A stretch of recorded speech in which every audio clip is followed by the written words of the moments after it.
হরে কৃষ্ণ। কৃষ্ণনগর ঘূর্ণি গাঙ্গুলিপাড়ায় অবস্থিত শ্রীগোপাল মন্দিরে আজ আমরা শ্রীমদ্ ভাগবত গীতা গ্রন্থ আস্বাদন করছি। আমরা আস্বাদন করছি শ্রীমদ্ ভাগবত গীতার তৃতীয় অধ্যায় কর্মযোগ, শ্লোক সংখ্যা 21। ও অখণ্ড মণ্ডলাকারং ব্যাপ্তং যেন চরাচরম তৎপদং দর্শিতং যেন তস্मै শ্রী গুরুবে নমঃ। ওং নমো ব্রহ্মণ্যদেবায় গো ব্রাহ্মণ হিতায় চ জগদ্ধিতায় কৃষ্ণায় গোবিন্দায় নমো নমঃ। ওং নারায়ণং নমস্কৃত্যং নরং চৈব নরোত্তমং দেবীং সরস্বতীং ব্যাসং ততো জয়মুদীরয়ে। মূকং করোতি বাচালং পঙ্গুং লঙ্ঘয়তে গিরিম যৎকৃপাতমহং বন্দে পরমানন্দমাধবম। ওম সর্বমঙ্গলমঙ্গলে শিবে সর্বার্থ সাধিকে শরণ্যে ত্র্যম্বকে গৌরে নারায়ণী নমস্তুতে। হরি ওং তৎসৎ। কৃষ্ণনগর ঘূর্ণি গাঙ্গুলিপাড়ায় অবস্থিত শ্রীগোপাল মন্দিরে আজ আমরা শ্রীমদ্ ভাগবত গীতা গ্রন্থ আস্বাদন করছি। আমরা আস্বাদন করছি শ্রীমদ্ ভাগবত গীতার তৃতীয় অধ্যায় কর্মযোগ, শ্লোক সংখ্যা 21। যৎ যৎ আচরতি শ্রেষ্ঠ তৎ তৎ এব ইতর জনঃ স যৎ প্রমাণং কুরুতে লোক তৎ অনুবর্ততে।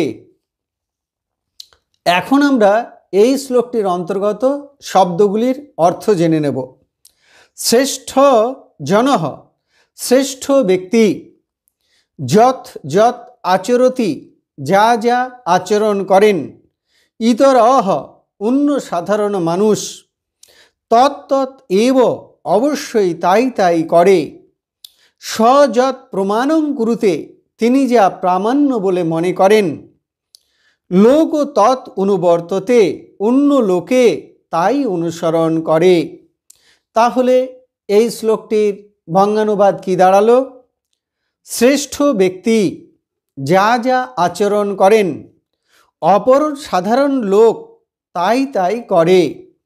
তিনি যা প্রামাণ্য বলে স্বীকার করেন, অন্য সাধারণ লোক তাই অনুসরণ করেন। এখন আমরা এই শ্লোকটির অন্তর্নিহিত ভাব আস্বাদন করছি।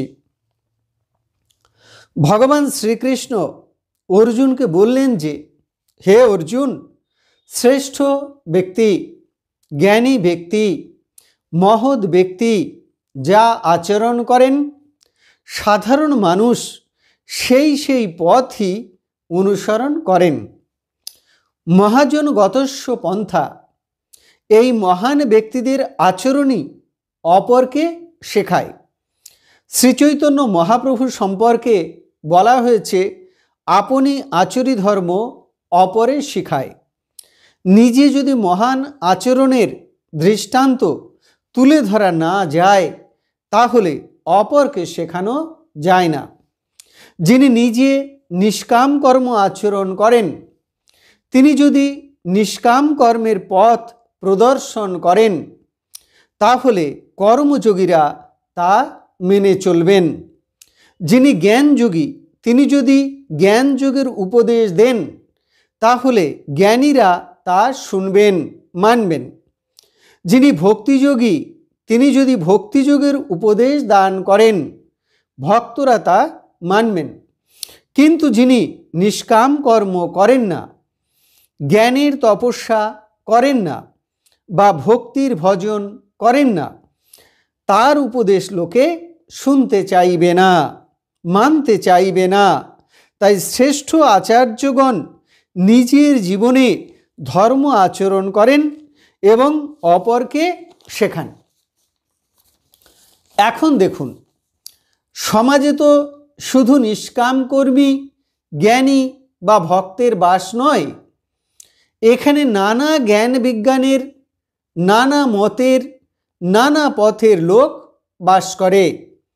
যে বড় খেলোয়াড় হতে চায় সে বড় খেলোয়াড়দের অনুসরণ করে, যে বড় ব্যবসায়ী হতে চায় সে ব্যবসায়ীদের অনুসরণ করে, যে সিনেমার নায়ক হতে চায় সে নায়কদের ভাব অনুসরণ করে, যে রাজনীতিবিদ হতে চায় সে নেতাদের অনুসরণ করে।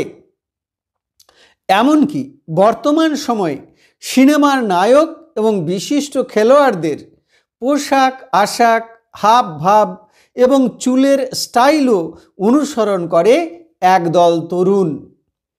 এখন প্রশ্ন হলো, নিজ নিজ ক্ষেত্রে অনেকেই দৃষ্টান্তস্থল, কিন্তু এই যে ধন সম্পদ লাভ করা, নাম যশ খ্যাতি প্রতিষ্ঠা অর্জন করা, এই সবই হলো বিনশ্বর বস্তু। এই বিনশ্বর বস্তুর প্রতি মানুষ ধাবিত হলে সেই বিনশ্বর ভোগ এবং জন্ম মৃত্যুময় জীবনচক্রেই বারবার আবর্তিত হতে হবে। তাই এই জড়জাগতিক বিনশ্বর ভোগের পথ অনুসরণ করবার কথা এই শ্লোকে বলা হয়নি। যারা আত্মজ্ঞানে জ্ঞানী, যারা দেহতত্ত্ব জানেন, যারা আত্মা পরমাত্মার সন্ধান পেয়েছেন, যারা সেই পরমাত্মাকে জেনে আনন্দ সাগরে নিমজ্জিত হয়েছেন, তাদের অনুসরণ করবার কথা বলা হয়েছে। অন্ততপক্ষে যারা ধর্মে বিশ্বাসী এবং ধর্মের পথ অনুসরণ করে চলেছেন, তাদের অনুসরণ করবার কথা বলা হয়েছে, যাতে দুঃখময় জীবন এবং দুঃখময় সংসার অতিক্রম করে শাশ্বত শান্তি লাভ করা যায়। সমাজ এবং সংসারে শান্তি প্রতিষ্ঠিত হয়, ন্যায় প্রতিষ্ঠিত হয়।